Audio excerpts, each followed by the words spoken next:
မေတ္တာတုံးမှာမေတ္တာပွားဖို့ဘုရားတိုက်တွန်းတဲ့စကားလေးကိုကြည့်မာတာယထာနိယံပုဒ္ဒ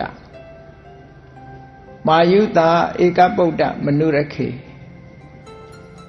ကလေးတယောက်တည်းထွန်းကားတဲ့မိခင်ဟာအသက်ပေးပြီးတော့တူရီသောရင်သွေးကိုစောင့်ရှောက်တယ်လို့တဲ့ဧဝံပိတဗ္ဗဗုတေတုမာနတံဘာဝယေအပရိမာဏအဲ့ဒီမိခင်ရဲ့မေတ္တာလိုပဲတရားတွေအလုံးပေါ်မှာမေတ္တာစိတ်ဖြစ်အောင်လုပ်ပါ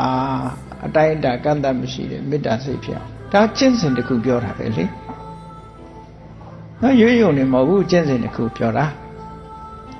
ကျင့်မုံကျင့်နည်းကိုလည်းပြောတယ်မြတ်စွာဘုရားမေတ္တာတရားနဲ့ပတ်သက်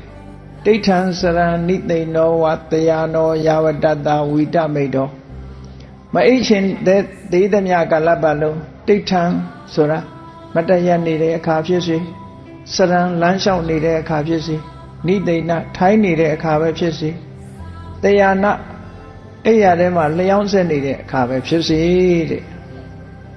ဧတံတတိအဋိဋ္ဌိယမေတ္တာတတိကိုခိုင်ခိုင်မာမာတည်ဆောက်ထားပါမေတ္တာပို့နေပါလို့ပြောတယ်အနည်းကင်းအောင်လို့သွန်ပေးတယ်နေ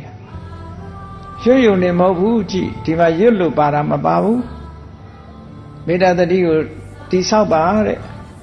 ဧတံတတိအဋိဋ္ဌိယဗြဟ္မမေတ္တံဝိဟာရမိဒ္ဓမှာဒီသာသနာတော်မှာမေတ္တာပို့နေတာဟာမြတ်သောနေထိုင်ခြင်းလို့ခေါ်ပါတယ်တဲ့ဗြဟ္မဝိဟာရလို့ခေါ်ပါတယ်ဒါပေမဲ့ဓမ္မမြတ်စွာဘုရားရဲ့တရားတော်တွေကလက်တွေ့ကြဒေးလီလိုက်မှာကိုယ့်ရဲ့နေ့စဉ်ဘဝလက်တွေ့အသုံးချနိုင်ရလောကလူတွေကနေ့စဉ်အစာစားပြီးတော့ခန္ဓာကိုယ်မှာအားဖြစ်နေကြပြီအသက်ရှည်နေကြ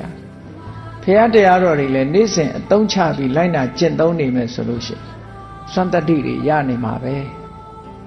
မရတာဘာဖြစ်လို့မလုပ်လို့မရတာမလုပ်လို့မရတာစနစ်တကျလုပ်ရင်အောင်မြင်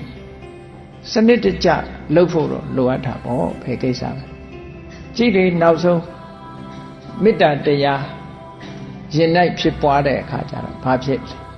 ဒိဋ္ဌိစအနုပက္ခမသီလဝါဒတနေနတမ္ပန္နောကာမေတုဝိနေယခေတံနာဟိသာတုခဘတေယပုဏ္ဏရေတိ